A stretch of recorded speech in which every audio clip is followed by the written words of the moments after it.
Bonjour à toutes et à tous, bienvenue dans Rencontre. Le Nouvel An chinois approche en Chine. Pour les Chinois, le Nouvel An chinois, aussi appelé la fête du printemps, est la fête familiale par excellence. Mais c'est aussi un phénomène économique remarquable. Aujourd'hui, nous allons en parler avec notre invité.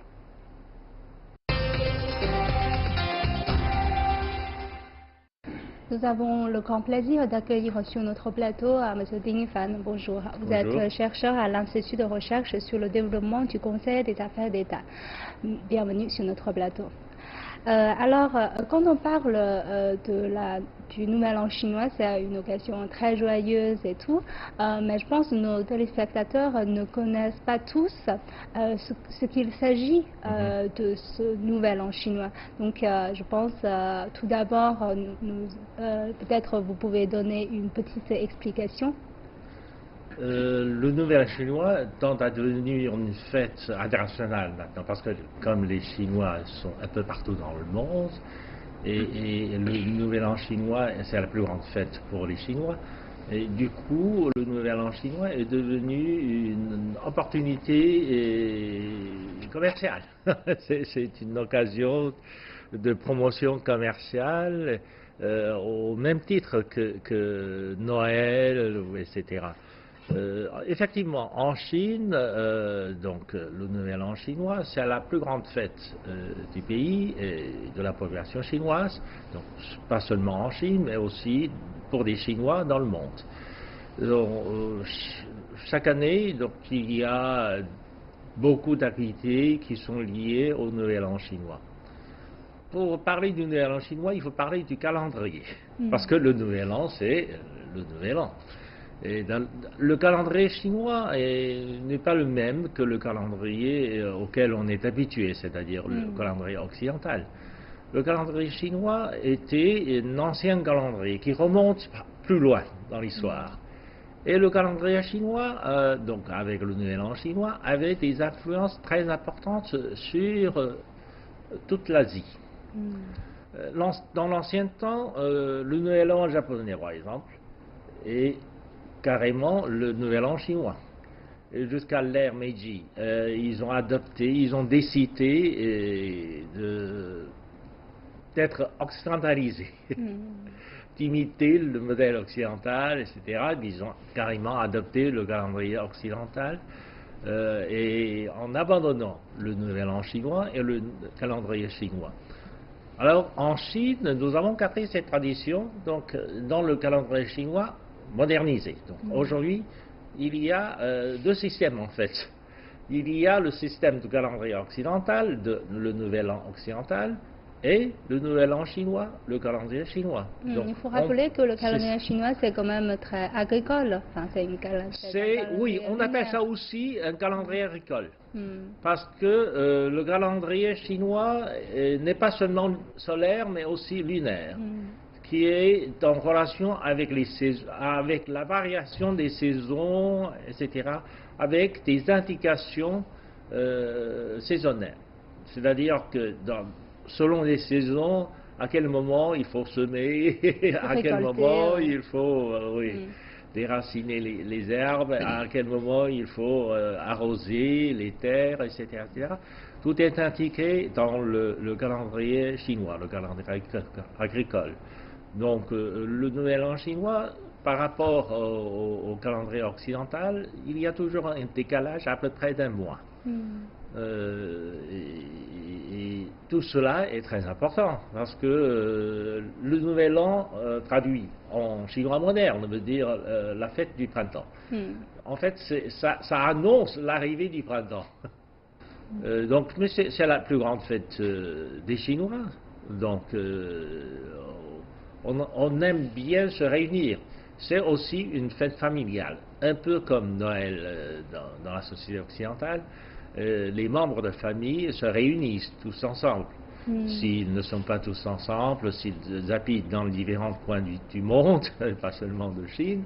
Et à ce moment-là, au moment du Nouvel An chinois, ils réunissent tous ensemble pour fêter ça.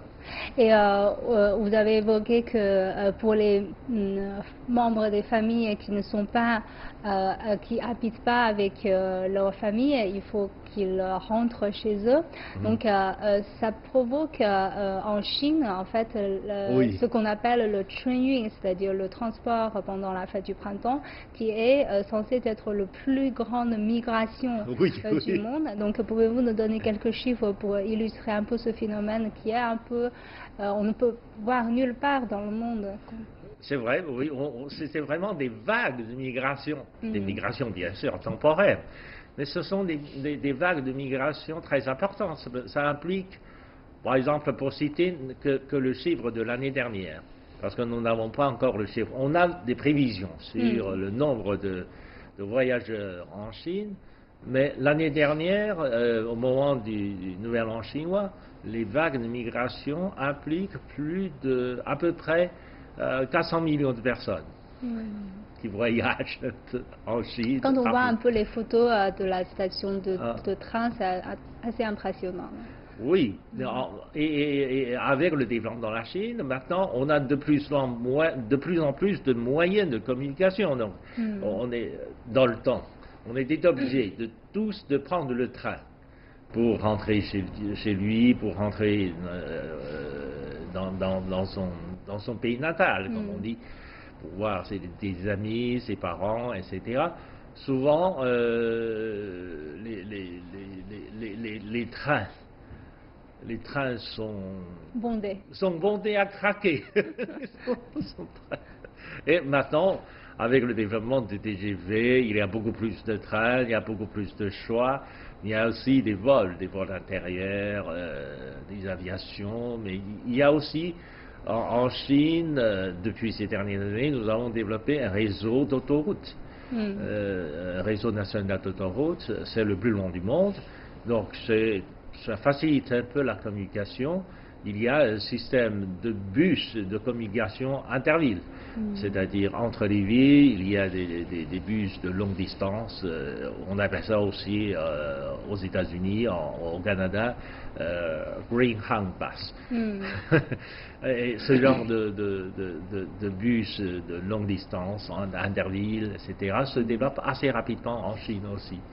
Ça permet aussi de faciliter un peu la migration temporaire. C'est vrai que dans les films des années 80 ou encore avant, on voit souvent genre les serviteurs du train qui poussent les gens à rentrer dans les trains. Cette année, le mouvement, on appelle ça Chunyun, donc c'est un mouvement de transport, de communication.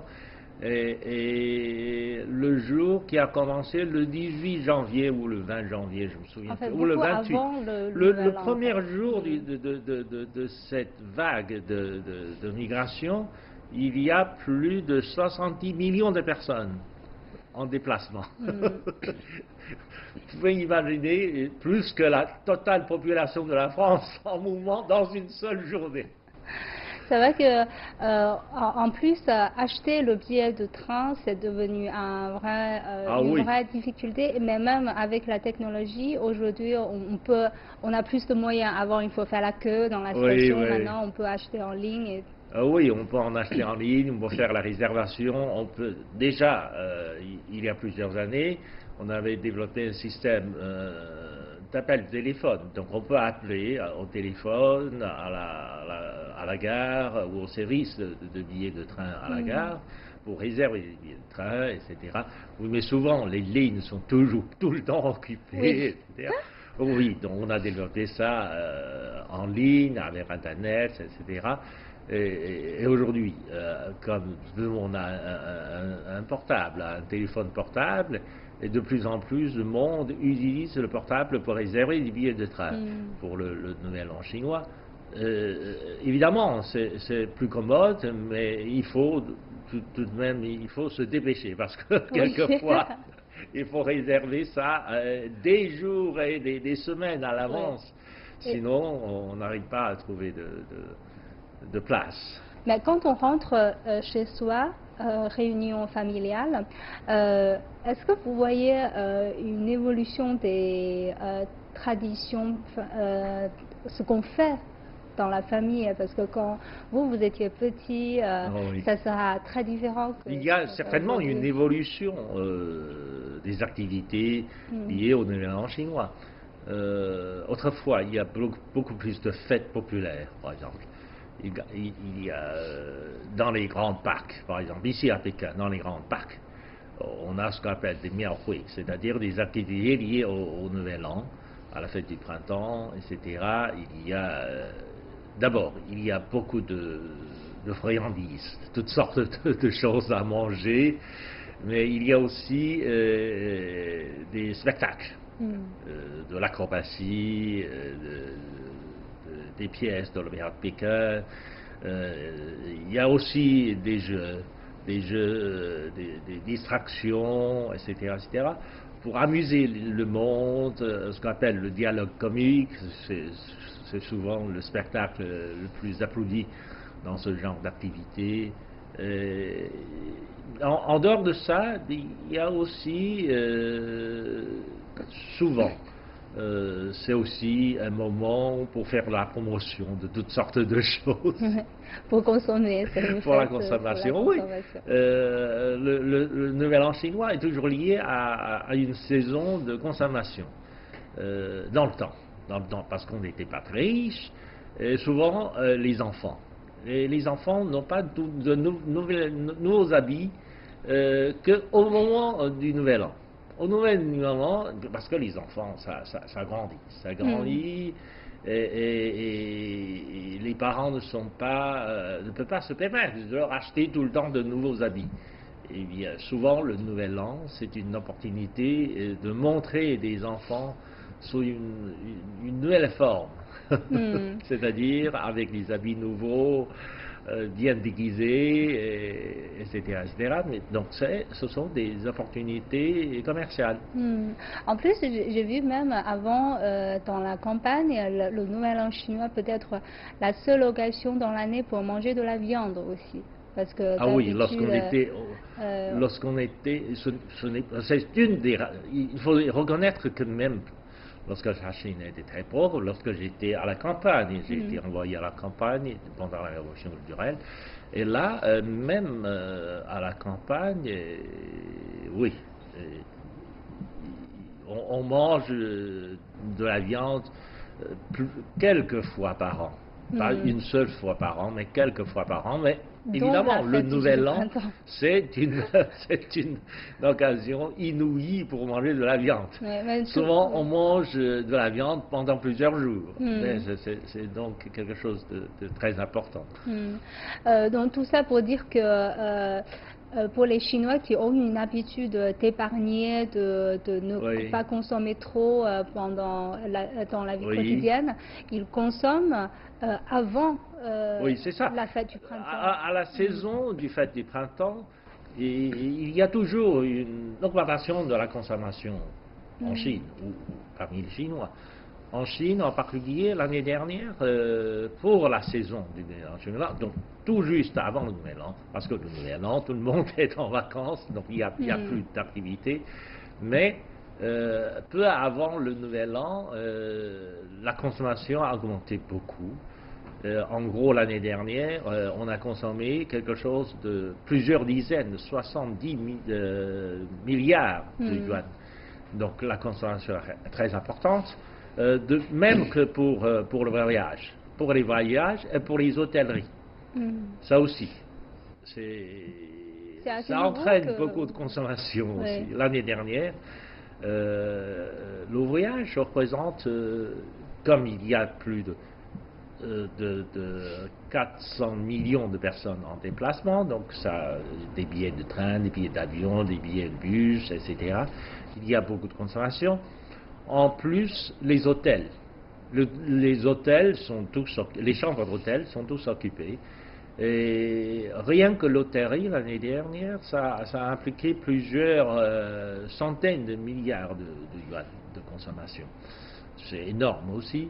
En fait, le nouvel an chinois, pour d'autres pays, surtout pour les pays asiatiques, un peu au sud, dans le sud de l'Asie, etc., où, parce que la Chine étant dans l'hémisphère nord, donc le nouvel an chinois, c'est toujours en l'hiver. Oui. Les Chinois profitent des vacances du nouvel an chinois pour aller vers des pays chauds, donc vers les pays tropicaux, etc. Ils vont voyager de plus en plus dans les pays chauds. Et l'année dernière, il y a plus de 70 millions de Chinois qui sont partis de Chine pour voyager dans le monde. Et ça augmente, ça augmente. Si bien que maintenant, le nouvel an chinois, pour beaucoup d'autres pays, surtout pour les grands pays touristiques, est devenu une occasion d'attirer les touristes chinois. Oui, souvent, ce ne sont pas des saisons touristiques. Pour la France, par exemple, pour les pays européens, pour d'autres pays, l'hiver, ce n'est pas une bonne saison pour les activités touristiques. Alors que, heureusement, il y a le nouvel an chinois. C'est souvent l'occasion de faire la promotion et de faire remplir des chambres d'hôtel par des touristes chinois. Mais en plus, on voit que en Chine, aujourd'hui, la tradition, ça change aussi parce que vous avez évoqué les habits. Avant, on aime bien acheter des vêtements nouveaux avant le nouvel an. Mais aujourd'hui, selon les statistiques, on voit plus, par exemple, si on voit les chiffres donnés par les magasins de vente en ligne, on voit plus une augmentation de consommation sur les biens d'équipement, par exemple les machines à laver, la télévision, qui augmentent soudain avant la fête du printemps. Par contre, les consommations sur les habits, ça baisse. Donc, est-ce qu'aujourd'hui, on peut voir à travers tout ça quelques changements des habitudes de consommation des Chinois? Ce n'est pas tellement un changement d'habitude, de mode de consommation. C'est plutôt le reflet d'élévation du niveau de vie de la population chinoise. De plus en plus, les Chinois ont un peu plus d'argent dans les poches. Eh bien, ils veulent élever le niveau de consommation. Autrefois, ce sont les habits nouveaux, etc. De plus en plus, ils vont profiter du nouvel an chinois pour se renouveler les équipements, des équipements électroménagers, des équipements de voitures, des équipements, etc. Des objets de grande consommation commencent à arriver au nouvel an chinois, au nouvel an. Oui, dans les consommations en ligne. On remarque une tendance à consommer, à acheter des objets, même des objets de luxe, etc., de plus en plus au moment de la saison du Nouvel An. Mais on voit que même les livraisons, ils prennent quelques jours de congé pendant la fête, alors qu'ils sont très occupés durant toute l'année. Oui, il faut accélérer. Si on veut faire des achats pour le Nouvel An, etc., il faut arranger les achats bien avant le Nouvel An, parce que de plus en plus, on manque de porteurs pour la livraison à domicile, etc. Parce que dans l'année, dans les grandes villes, etc., il y a des porteurs qui travaillent pour la livraison à domicile des marchandises. Tandis qu'au moment du Nouvel An, tout le monde rentre à la maison, etc. Il n'y a pas de livraison à domicile au moment du Nouvel An. Au moment du Nouvel An, même les services manquent du personnel. Parce que tout le monde est rentré, etc. Par exemple, cette année, je voulais réserver des chambres de restaurants pour accueillir les amis, etc. J'ai du mal à trouver des restaurants ouverts pour le Nouvel An, parce que pratiquement tous les restaurants sont fermés. En plus, pour ce genre de service, le Nouvel An chinois, ce n'est pas le jour du Nouvel An. Le Nouvel An chinois, en Chine, c'est une grande fête. C'est une grande fête, donc qui implique plusieurs jours de fête. Il y a la veille du Nouvel An. C'est déjà une journée de fête, le Nouvel An, deuxième jour, troisième jour, etc., jusqu'à cinquième jour. Quelquefois, dans la campagne chinoise, le Nouvel An se termine par le 15 du premier mois, c'est-à-dire, on dit en janvier, ce n'est pas en janvier, c'est en février. Donc cette année, le 11 du premier mois, ce serait le 18, le 18 février, donc ça, jusqu'au le 3 février, jusqu'au 18 février, pendant 15 jours, c'est la fête à la campagne. On constate quand même, il y a, par exemple, avant, je pense, par exemple, dans les usines ou dans les restaurants que vous avez évoqués, les gens rentrent plus tôt. Mais maintenant, les gens ont tendance à rester un peu plus long dans leur famille, prendre quelques jours de plus de congés. Oui, il faut reconnaître que comme les traditions chinoises reviennent de plus en plus dans la société chinoise, et la fête nationale prend une allure plus traditionnelle. Parce que dans le temps, la fête nationale, le Nouvel An chinois, c'est une grande fête de 15 jours. Du premier jour de premier mois jusqu'au 15e jour du premier mois. Donc, c'est en fait le Nouvel An chinois se termine par ce qu'on appelle la fête de la lanterne. Oui. La fête de la lanterne, c'est la pleine lune. La première pleine lune du premier mois. Donc, le calendrier chinois est un calendrier solaire lunaire. Donc, on fait beaucoup attention à l'évolution de la lune. Oui. Donc, la première pleine lune a une signification particulière. Et c'est la fête de lanterne, c'est aussi la fête des amoureux. Il y a aussi ça.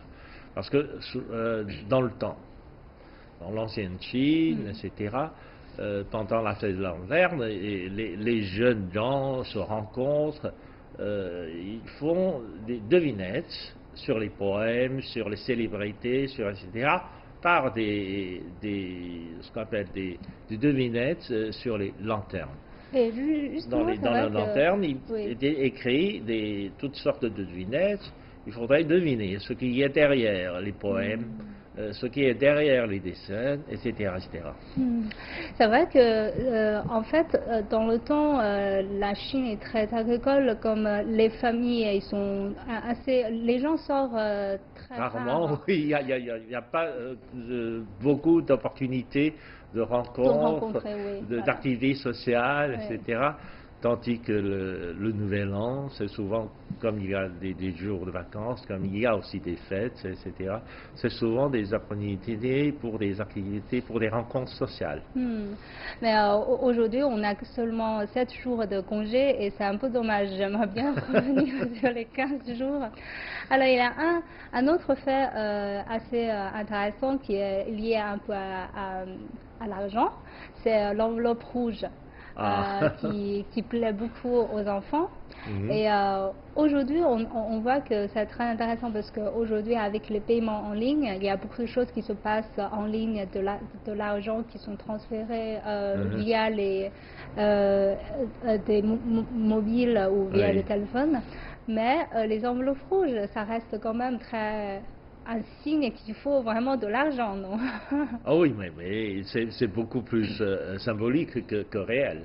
Parce que dans les enveloppes, c'est un peu comme au moment de Noël, pour les enfants dans les familles occidentales, il y a ce qu'on appelle les chaussettes de Père Noël.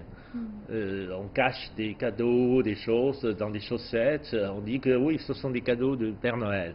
Mais en Chine, c'est un peu la même tradition. Au moment du Nouvel An, les parents, les grandes personnes préparent des enveloppes pour les enfants. Donc ce n'est pas beaucoup d'argent, mais c'est symbolique. Et avec le développement technologique, c'est devenu une tradition de garder ce genre d'habitude, non pas vis-à-vis seulement des enfants ou des gens de la génération postérieure, mais aussi entre les amis, entre les groupes. Parce que, oui, avec le développement des moyens de télécommunication, etc., en particulier avec les gens de WeChat, donc, il y a beaucoup de groupes. Et souvent, entre les membres d'un groupe, ils distribuent tout ce genre d'enveloppes rouges, etc., pour essayer d'amuser le monde, pour essayer d'avoir un peu d'ambiance de fête, etc.